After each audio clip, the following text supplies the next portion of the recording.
How to cancel AliExpress order after payment. Hey everyone, welcome back to the channel. In this video I'm going to guide you on how you can cancel your AliExpress order after the payment, so make sure to watch the video till the end.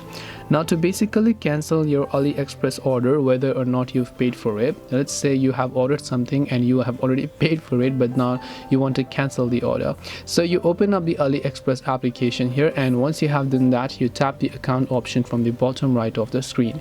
And as you do that, if you look right here, you'll find the option called orders, where you'll find the unpaid orders, the shipped orders, to be shipped, to be reviewed, and in current dispute. So you can tap this view all button that you can find here, and you should be able to see a list of all the orders that you've made.